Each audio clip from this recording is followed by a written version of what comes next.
Okay, so looks like we can start rolling.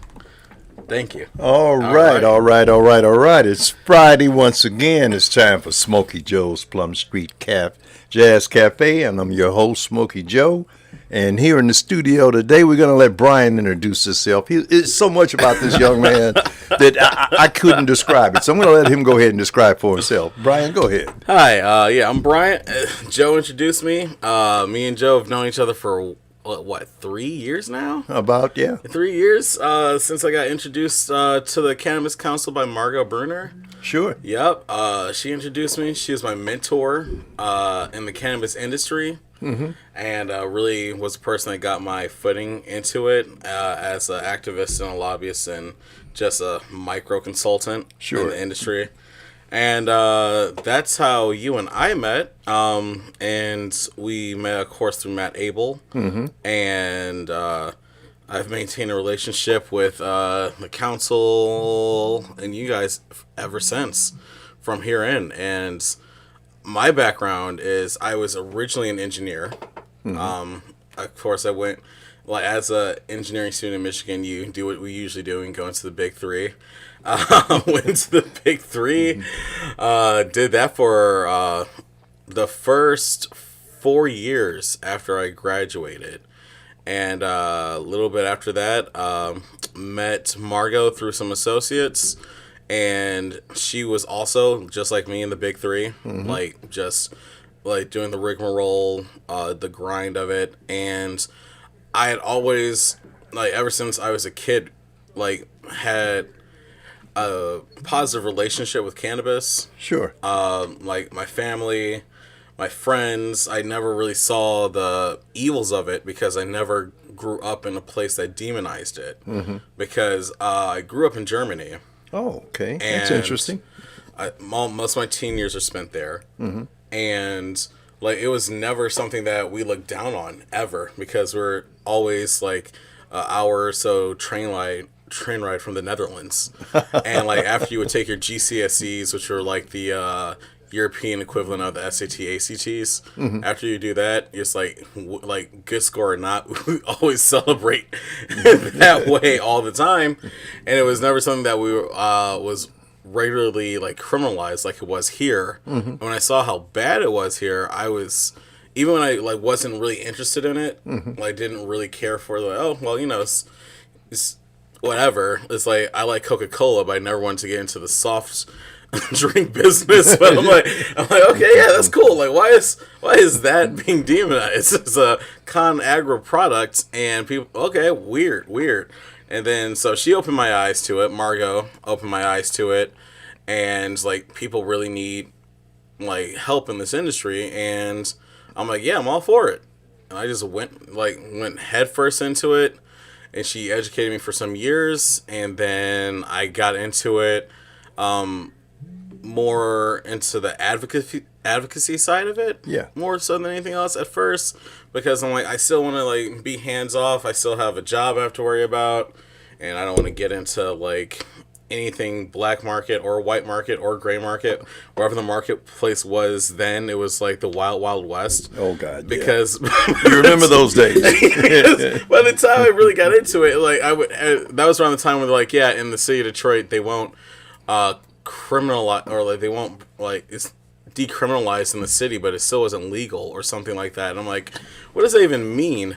So you cross one border and you're in trouble. Right, you cross one border and you're in trouble. I'm like, that's meaningless to me. Okay. So and she's like, yeah, it's meaningless stuff like that gives this industry its hang-ups. So they need more. I was told that they needed the more intellectual side of more educated people in the industry that can get the point across to other people in broad spectrum places. And that's what I did. And did that for years. And when I was more comfortable with it, then I got into the production and the processing side of it. And worked with licensure and things like that. Mm-hmm. And just decided to devote my late 20s to learning about cannabis.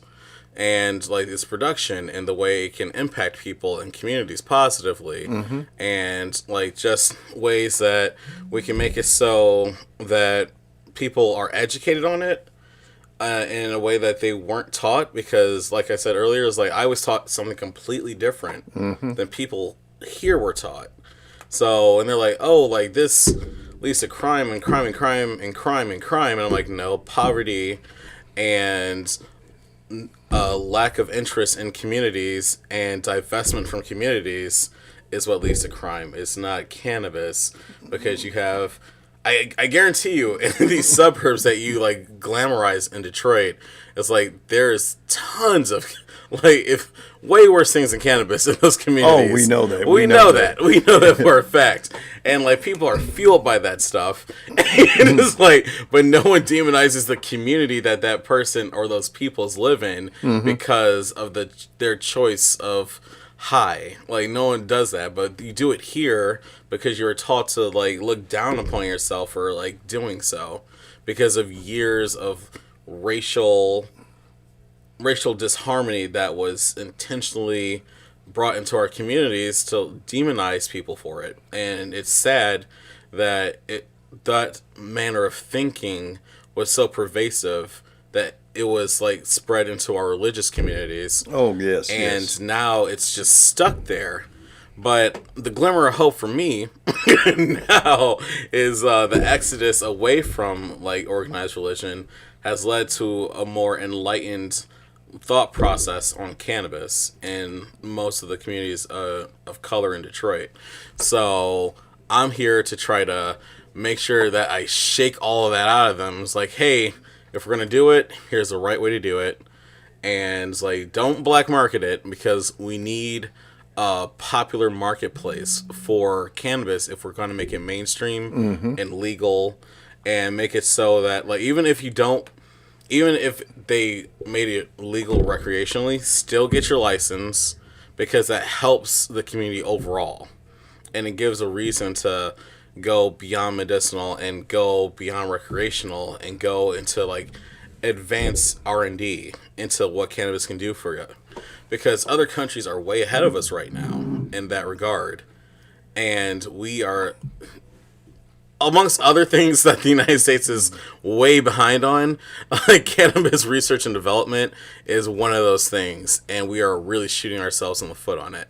So my whole goal now in this part of my life is to make it so that is brought here to Detroit and Michigan abroad and other townships, so that they can opt in on this and make it so that we're not left in the dust, essentially, because we are way behind the West, and somehow we're about to become behind on the East. And I couldn't live with myself if we become behind the South. I just check out because honestly, seriously, Florida, Georgia, what they're doing is they're having HBCUs like do the R&D for it, because like of course they are. And like what they're going to do is they're going to have the HBCUs do all the R&D for it, because they're agricultural colleges and that's the grants that are given.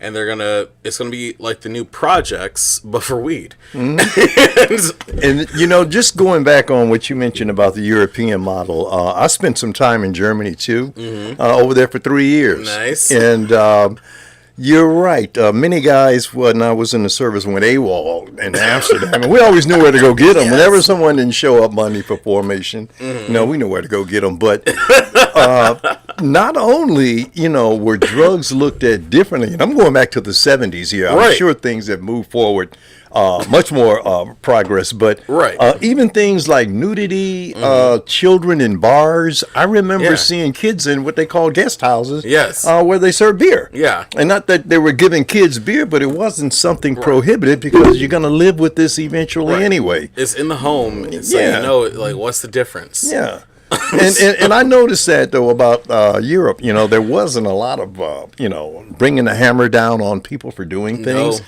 But what I found on the addiction side, there was more help for people, like hospitalization, social programs, instead of criminalizing people and throwing them in jail. Right. And now in the United States, when we look at drugs, I have to go back to the war on drugs. I've done a lot of presentations on that.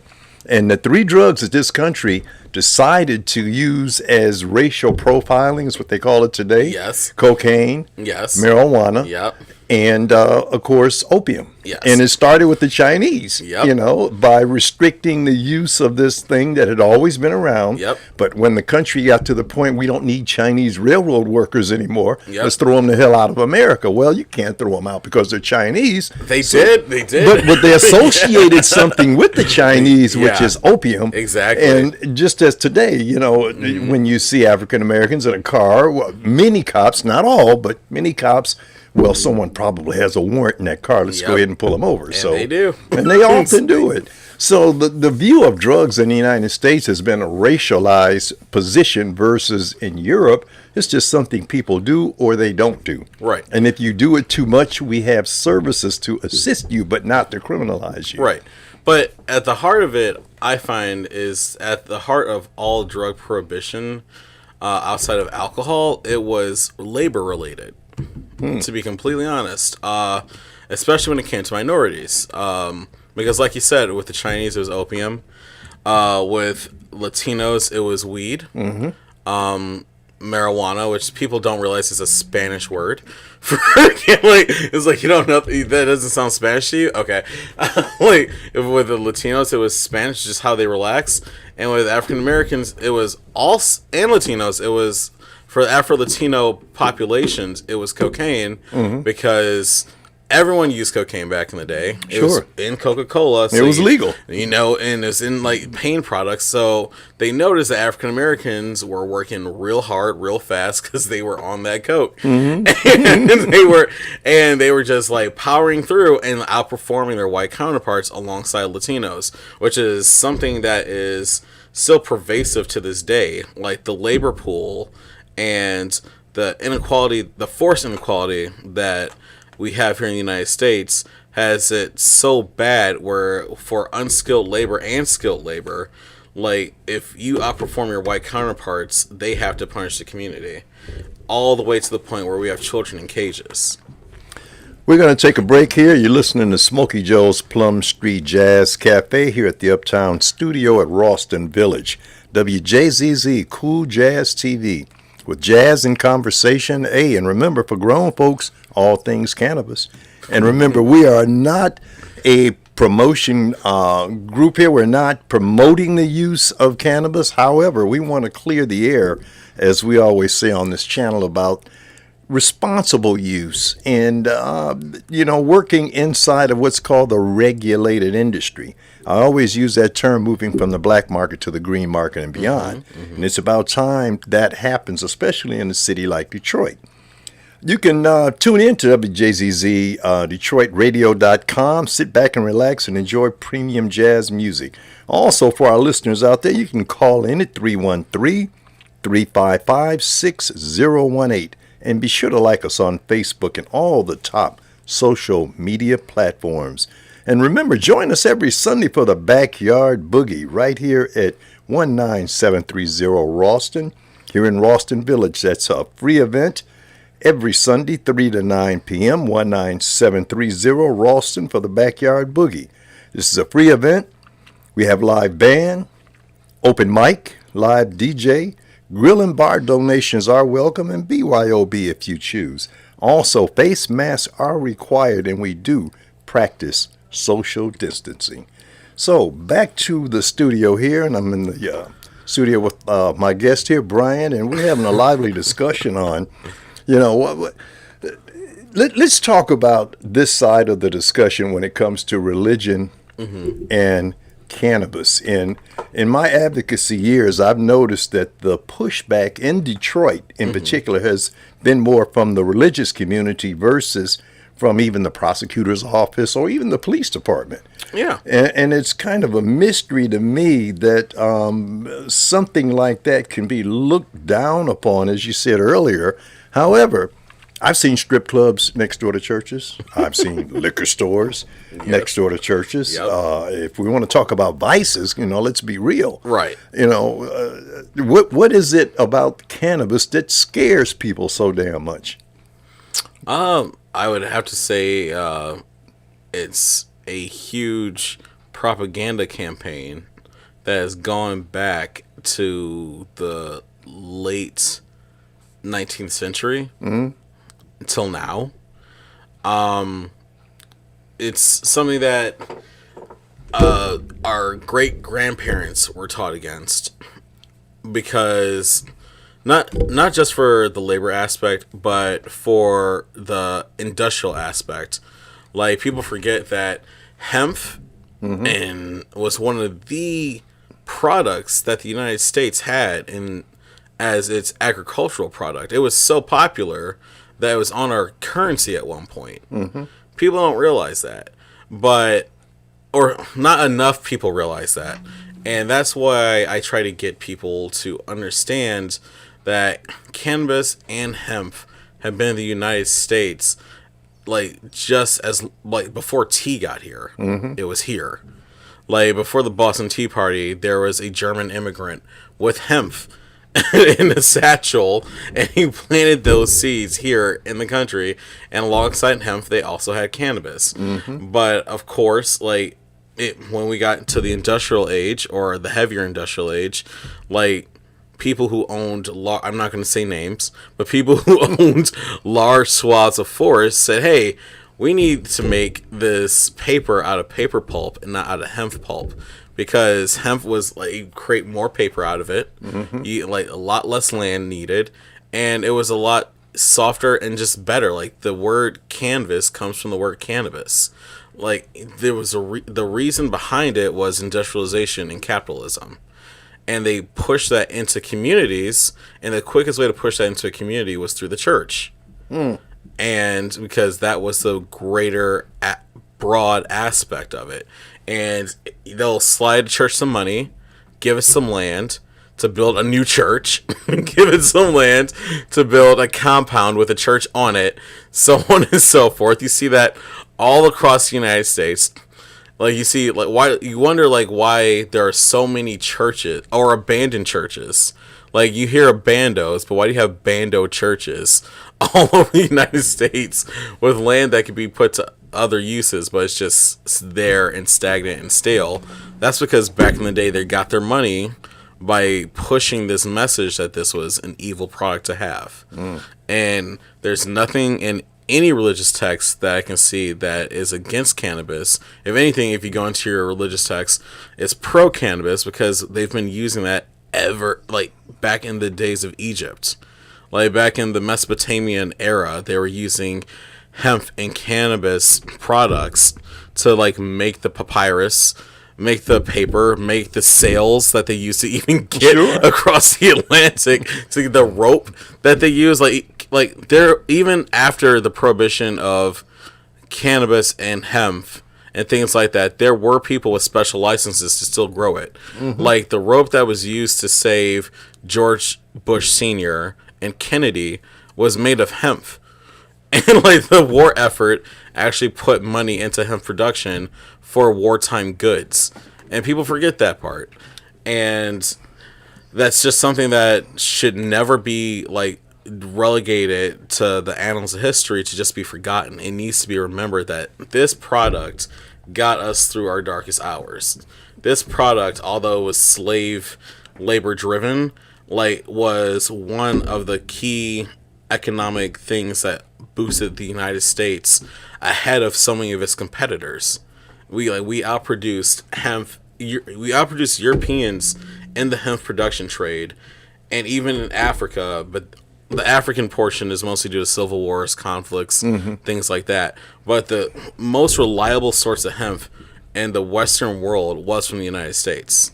And you know what? While we're talking about hemp, back at the turn of the 20th century, it was required. Many farmers in the South, in fact, especially in the state of Kentucky, which I'm going to bring up to the 21st century out of this discussion, but there was a thing called Hemp for Victory, where you could not plant wheat, corn, or you had to plant hemp because the government needed this for the ropes, for all of the materials for sailing. So how could this go from an item that was a part of a National Defense Act to move it into an illegal space, which makes no sense at all because, as we know, the CBD content in hemp, THC content in hemp, is a little different than what it is in your traditional cannabis. Right. But they are both of the sativa strain. Exactly. So why is one guy bad and the other guy okay? Because even today, they passed the agriculture bill last year. Yes, it did. And hemp was in there. Yes, it did. So again, how could the cousin, well, it's okay here, but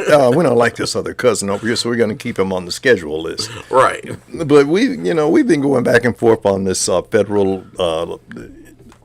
scheduling of cannabis. And I really believe that many people are confused when it comes to how this whole scheduling system works. There's a provision inside of the Scheduling Act that allows for a product to be rescheduled. And what we're talking about here, ladies and gentlemen, scheduling is what the United States government does to classify drugs, with the number one, Schedule 1 being the worst of the worst. And guess what? Marijuana's in there. Right. All the way down to Schedule 5, Bayer aspirin and things of that nature. Products you can just buy what they call over the counter. But by cannabis being on the schedule list, and especially being Schedule 1, many people that are against the cannabis industry always point to that and say, hey, look, if it was so good, why in the hell is this on the schedule list? And we already know that it's buried in not only in politics, but it's also buried in economics. Yes. Just imagine how many companies will see their bottom line shrink once cannabis, I'm going to say this optimistically, once cannabis is legalized federally and taken off the schedule list. Right. You're going to see just a ton of opportunities inside the cannabis space. Right. And people will begin to see, oh, wow, I didn't know it worked for people. I've been hearing about this. I just thought people wanted to get high. But many people haven't seen the medicinal side of cannabis. So hopefully as time goes on and we keep putting these politicians' feet to the fire and get the lobbyists the hell out of Washington or even out of our state government, right? And let the people decide, the will of the people. We've decided on 3 cannabis issues here, right, in Michigan, and we're still, dealing with this federal crap. So well, even at the state level, even after it's been approved and things like that, it's. Like you said, it's the attitude of the people towards it. Now, the will of the people, clearly has always been for cannabis. If cannabis is one of those drugs that people didn't want, it would go out just like that K2 stuff that they tried to pass. No one wants that. No one wants Four Loko. No one wants any garbage substance, right? No, but just pure cannabis. Pure cannabis. Cannabis has a community. It has a subculture. It has all these things because it's a desired product, and it's never gone out of favor because it's one of those drugs that are risk-free from the majority of the population, and it's non-habit forming. It's just one of those things that make you feel better, and it's not just feeling better. You actually are getting better. Your body is acting positively to this drug. It's not like an opioid, and it's not like an amphetamine or anything like that. It's not like a narcotic. It is something that honestly improves your overall general well-being as a plant and as a drug, if you want to call it that. And it will never go out of style because it's not dangerous. And it's one of the few compounds that has been found to have a positive reaction to the human neural system, and it proves it in multiple sclerosis cases. Yes.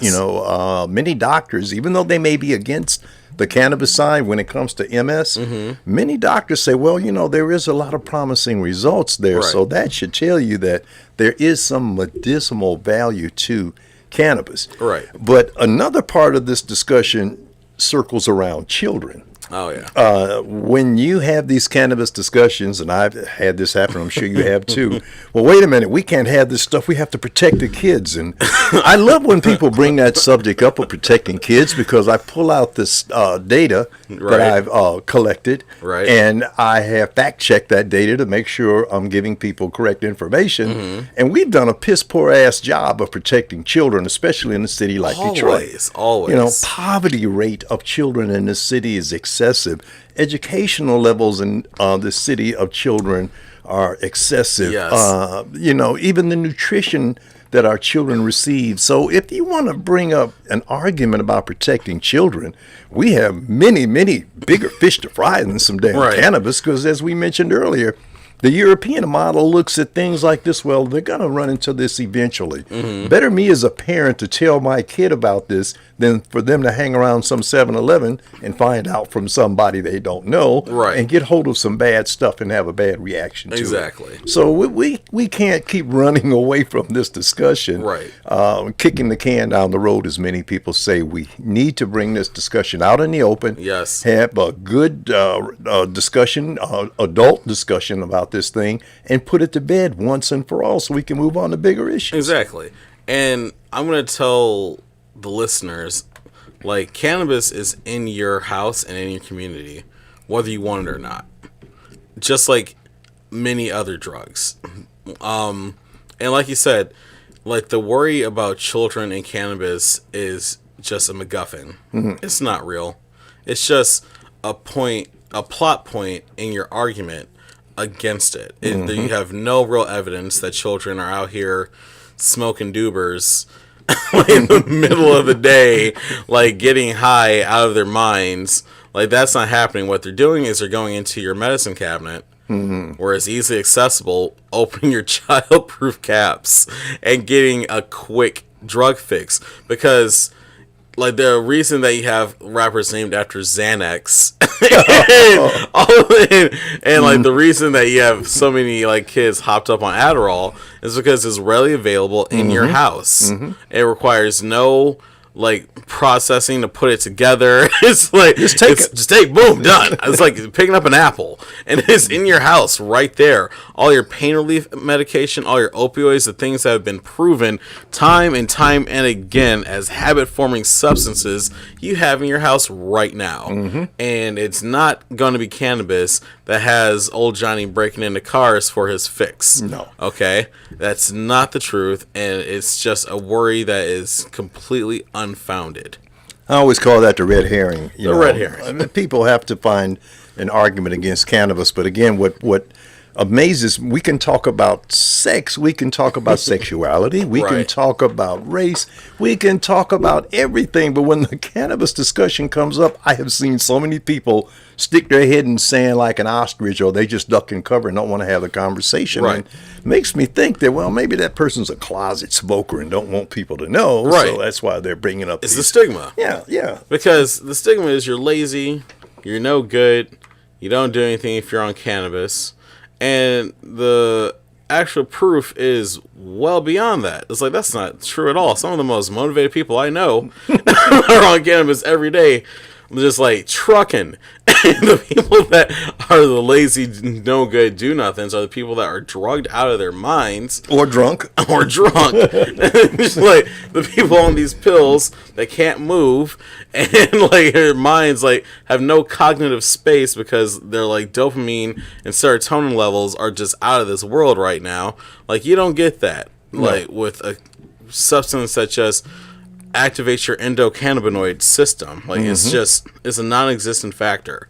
So that has to be thrown out the window, and we have to educate our older populace, the ones that vote. And that's where it is. It's the voters, the religious voters, that are keeping a lot of things down in many cities. And outside of here, like the real honest to goodness truth, outside of here, the communities outside of the southeastern Michigan that don't want cannabis, it's mostly a racial bias, because there's a secret assumption that an undesirable type will come to your community if you have that product here, when in fact you see that it's like your community is coming to what you call the undesirable neighborhoods for the exact fix that you're worried about. So that's something that needs to be put to bed immediately if we're going to have a coexistence with our neighbors inside the state. Because at the federal level, we're getting on that. But at the state level, we're still being hindered by ignorance at the community level, which is what we have to work on. And here's a couple of points. We had a Motor City Normal board meeting yesterday, and a couple of points that were brought up. We talked about 3 major issues that the cannabis community needs to rally around. One is the expungement issue that was promised during the election cycle. Number one issue we have to work on. And that was pushed forward, believe it or not, by the Cannabis Caucus. And I'll give you more information about that group. Wonderful group out here, Zahara. You're doing a hell of a job in leading that organization, if you will, and all those others that out there that represent Dr. Detroit. You know who you are, and many others. But expungements was the first thing on the list. The second was this issue of social equity that was written in the language of the recreational legislation that we passed, and the state just bragged on $200 million since the passing of that. I haven't seen it. I'm trying to say, $200 million. Come on, give me a break. Where is that money? Exactly. I'm looking at it as a one-way flow of money out of the city. Exactly. A couple of dollars might stay here to pay people that work in some of the dispensaries and places like that, but by and large, that money is leaving out of the city of Detroit. Exactly. So, with that being said, where will the space for social equity open up in Detroit when 75 dispensaries were the cap?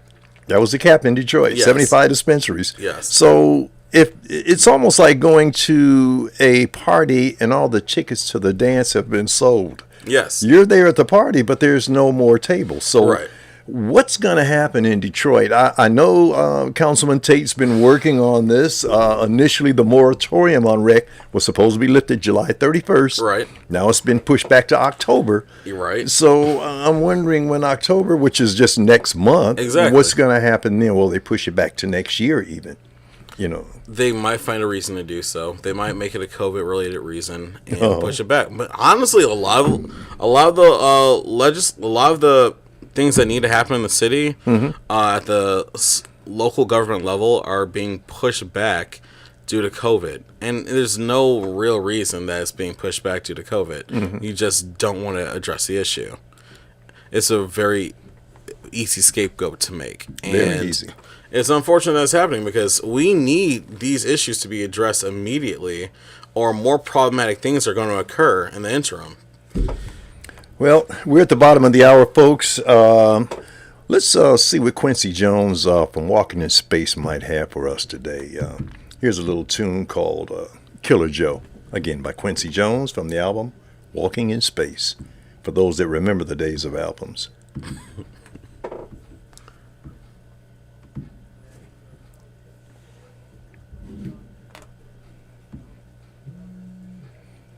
And just moving forward, while we're waiting on our music to queue up here, the third issue that we talked about on our board meeting was, is advocacy dead?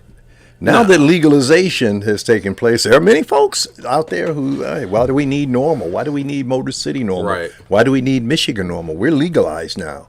So the other part of that discussion came up, is advocacy dead? You know, it's so funny that you say that, because when I walked in into this building, I was asked, "What do you do?" And I told them exactly what I did. I'm like, well, do we even need that? Like, that exact question happened to me today, not 2 hours ago. And the real reason that people don't know the answer to that question is because they don't know the issues that we actually advocate for. It's not so much like, get the weed out there. No. It's like, we advocate for the things that need to be done after we get the weed out there, and the step after that, and the step after that, and the step after that. Like, right now, we're just barely past the start point of like what we want for cannabis in our communities and in our state. And there are a lot of things that people don't realize that they can qualify for if we advocate properly on their behalf. we're not just doing it because we want to get high all the time and just sit around and talk about weed. You can do that without like cannabis being legalized, okay? Like let that be said. You can do that without cannabis being legalized. What we're doing is making sure that citizens with medical needs and citizens who just want financial and economic independence know that these are the steps and these are the processes needed to move forward in this new era of cannabis research. Now, cannabis research goes beyond just seeing what the plant can do to the human body.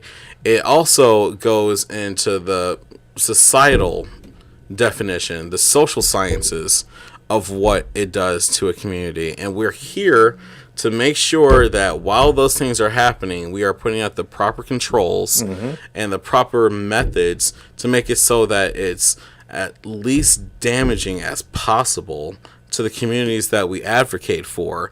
Because we're not just advocating for a product, we're advocating for the people.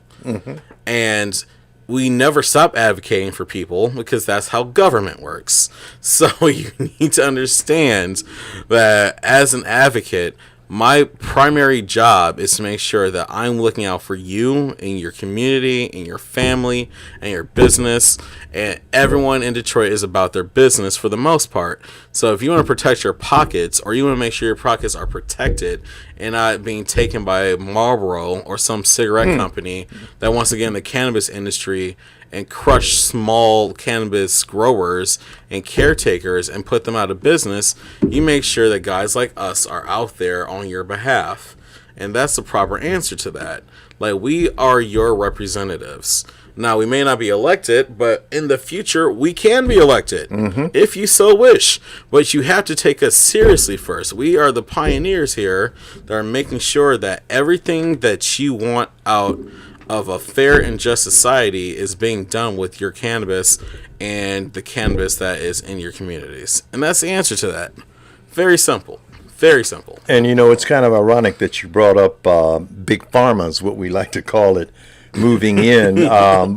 But Michigan's $1.3 billion cannabis market draws a $25 million growing facility in Madison Heights. Yes. $25 million now. Can you write me a check for that? You know, I think I want to open me up one next week. No. Yeah. But there are all sorts of grows going up right now. Oh, God, yes. From Hazel Park to like Monroe all the way up to Pontiac. The Yak has facilities being made right now on cheap land, and the land portion is also an important part if you're dealing with the socioeconomic effects of your communities, and a lot of people don't even know they're there. And the whole point is to make sure that you don't know what's in that building, but the building looks nice though. Oh yes, it's a pretty building. But do you know what it's doing to your community? No, you do not.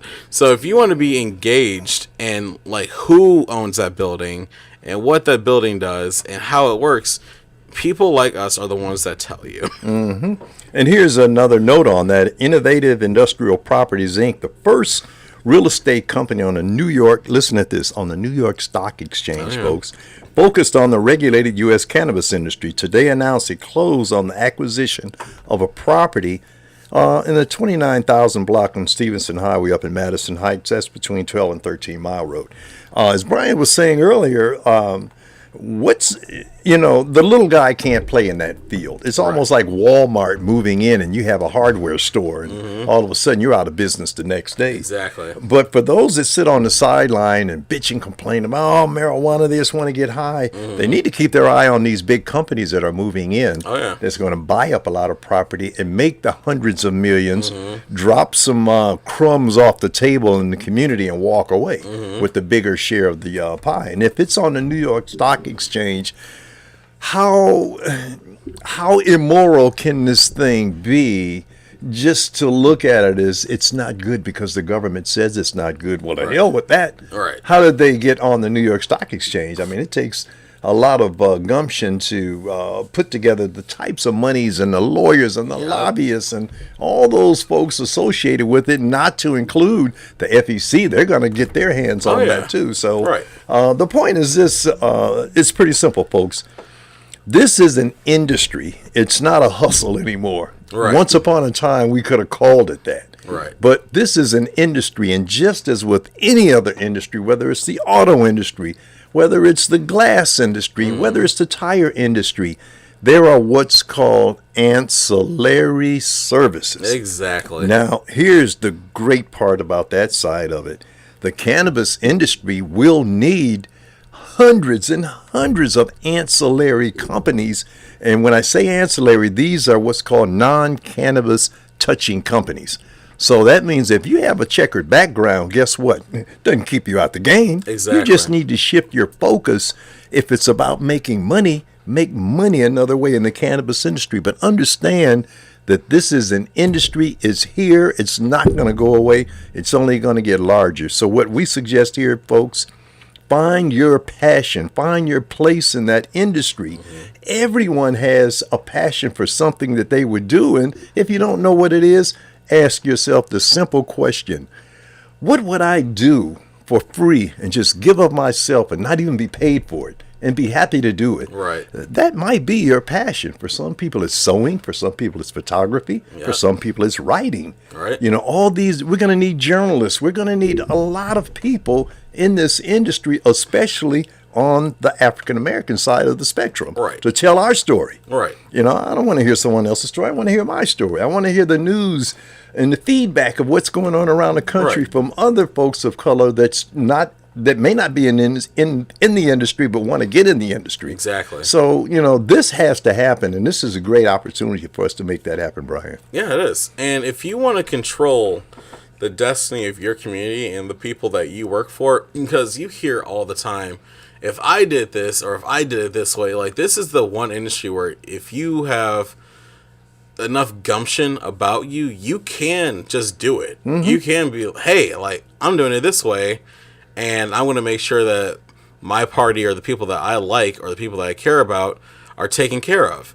Because if there's one thing I can say for Detroit, like, there are pockets of people that really do want to take care of each other and, like, their community. They just don't know how. And we as lobbyists and people that, like, put your best interest forward will tell you how.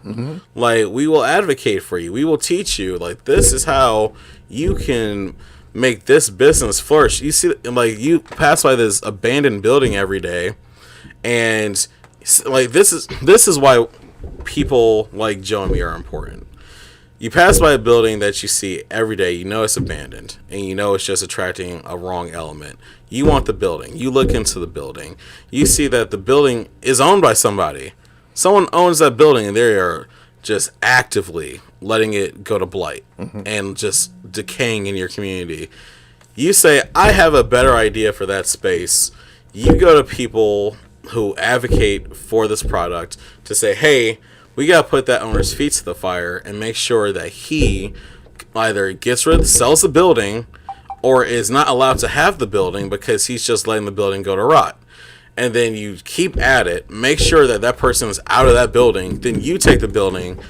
If you take advantage of a lot of the social equity programs that we have in the cannabis industry, take advantage of one of those, get the money up, and you get your cannabis business or ancillary cannabis business right off of the ground. Like, if there's one thing people in the community know how to do, is how to market themselves. You market the hell out of that, and then you're controlling the destiny of the community that you're in. Now, we know tons of people in our circles, Joe and I, that have done that. And for good or for ill, whether the place got broken into or not, they were still there to make sure that this slice of the city was a pristine, beautified looking place and not an eyesore that created jobs for the people of that community. And that's something that cannabis offers, and it's something that you need to take advantage of immediately if you're going to get the sort of joie de vivre that you want out of life. And that's what cannabis can offer you besides a nice high. It's financial and economic freedom.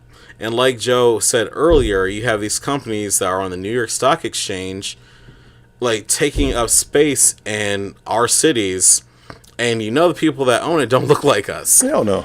So, and then they're gonna say like, "Oh yeah, I'm like Detroit this, Detroit that." Just like, you're from Maryland, buddy. I'm pretty sure you don't really care about this community. You care about what you can get out of us. And if you want to be the guy that says, "Hey, he built this here, I built this later, but I'm from here and I have your interests at heart," people will flock to you immediately. The only way they can actually undersell you is to sell at a loss. If you get people to come to you first and to buy your product and to like actually get behind your story, that's where the success story of a lot of cannabis people like come from. It's not the product that you have. There are tons of guys with awesome products, but they always go to the guys that they've been going to since they were in high school. You know, like people that they're boys that they trust, that have been giving them a deal, they'll front them something here or there. Like that's who they go to, and that's who they'll always trust when it comes to this industry. So if you want to like take the reins of your community's future growth, then that's the way to do it. Wonderful. You're listening to Smokey Joe's Plum Street Jazz Cafe. We're here at the beautiful studios in uptown Detroit, here in Ralston Village. And my guest for today, Brian. Brian is very knowledgeable, as you can probably tell. Very well-spoken young man, too. For us old guys, we are just so proud to know we're going to be able to turn this thing over to some responsible people with a voice. They can speak the language. They can say what needs to be said and not afraid to say it. And again, let me give you a little promotion here. We want you to call in if you have any questions or comments on Smokey Joe's Plum Street Jazz Cafe, 313-355-6018. Be sure to like us on Facebook and all the top social media platforms. Be sure to tune in to WJZZ DetroitRadio.com and sit back and relax and enjoy some premium jazz music. And be sure to join us every Sunday for the Backyard Boogie. That's right, the Backyard Boogie, folks. Sunday, 3 to 9 p.m., 19730 Ralston. And this is a free event. I say it again, this is a free event. Live band, open mic, live DJ, grill, and bar donations are welcome. But be sure to remember BYOB if you like. Also, face masks are required, and we do practice social distancing. Hand sanitizer is available. So again, join us for the Backyard Boogie, 3 to 9 p.m. here at 19730 Ralston. So back to our discussion. We have about 10 minutes of time left. Again, the three major issues that came to light during our Motor City Normal Board meeting again was the expungement issue, which seems to be stalled for some reason. And I don't know how in the hell Illinois moved further than us and quicker and came in behind us. Way behind. That's what I was talking about earlier. Like, the South comes before us. I'm out of here. That'll be the end of Brian. And in the United States, I'm not moving to another state. I'm moving right back to Europe. I hear that Mississippi moves before Michigan when it comes to expungement and other issues that affect the black community. Oh my God! I'm out of here. I hear you. I'm done. Like, you don't have to worry about me anymore. Okay? I hear you. I hear you, Brian. And again, I'm just myself, and I'm sure many others in my generation agree that we need to turn this over to the next generation. Just like the civil rights movement, it never really died. It was just a new generation of young people had to be groomed, brought up to fill that space, and now I hear these advocates out there, especially since the killing of George Floyd and many others, they are speaking up and in some cases being elected. Some of these people are being elected to office, and they may not have any political background, but they sure as hell have something to say, and they become a voice of a community. Right. So as you said earlier, the same thing in the cannabis space. Instead of running away from this thing and ducking our head in the sand, using children as a human shield, we need to look at this as an industry, as a way to help dig our people out of the hole. Exactly. You can talk about crime and all you want, but what's going to happen to people once they become economically viable? you don't have time for the screw ups. Right. You don't have time for carjacking. You have things to do. Yes. And you have something to lose. Right. In many cases, people just don't have anything to lose, so they commit the crimes they do. Exactly. And we can change that, as you mentioned, in this cannabis space. Yes. Just need to find where you are in this space. Right. And like you said, like when it comes to communities, cannabis advocates such as ourselves aren't just focused on sole cannabis issues. We're also focused on education. We're focused on innovation. We're focused on... Let me retract the phrase innovation, because people hear innovation all the time, and they just think that that's just a buzzword that companies put out there so they can get money out of your pocket. This is what I mean by innovation. When I say innovation, I mean we are here to make sure that one of the issues that we deal with is plastic waste in the cannabis community. Now, we don't want it to be on us that we have inadvertently created a new toxicity level on the planet because we just have containers that had your eighths and your quarters in it just strewn around communities the same way you see other drug paraphernalia like strewn about communities. I mean, we want to find ways to package your products in a biodegradable fashion so that it doesn't leave a trail in our communities. That's an innovative way of doing things. Societal way of doing things is to make sure that when it comes to education, we don't just want to have a weed class, right? We don't need a weed class. Like, weed class is taught every day to people. We want to make sure that when the tax revenue from cannabis is put into communities, they don't do what they did in the 90s where you had school board members driving around in limos. We want to make sure... Terrible waste of government. Sure that the government isn't wasting our tax dollars on BS, especially our tax dollars. Now, when it's your money that's being put into the development of a community, you get to say so about how it's done. Or you take it elsewhere, which is why you have so many buildings in Dearborn and buildings in West Bloomfield with people's names on it, because it was their tax money that they used to build that place, and they made sure that it was done in a fashion that would uplift the community. And that's something that cannabis spaces, or people who want to make a cannabis space in your space, you have to make sure that they do these things and aren't just giving people money for whatever reason just to get off their back. You need to make sure that this money is being put to proper use for the effective development of the future generations who are going to live there. Absolutely. And again, you're listening to Smokey Joe's Plum Street Jazz Cafe. We're broadcasting here from the beautiful Uptown Village, Ralston Village here at the studio. And we're having a hell of a conversation here, Brian. I'm glad you stopped by to liven up this discussion. And hope we can continue this discussion, further through the future. Yeah. We're about out of time here, ladies and gentlemen. And as I always do, I want to take you away with my beautiful friend Louis Armstrong. I remember his music so much as a child and still listen to it today. But here is What a Wonderful World. Until next time, this is Smokey Joe.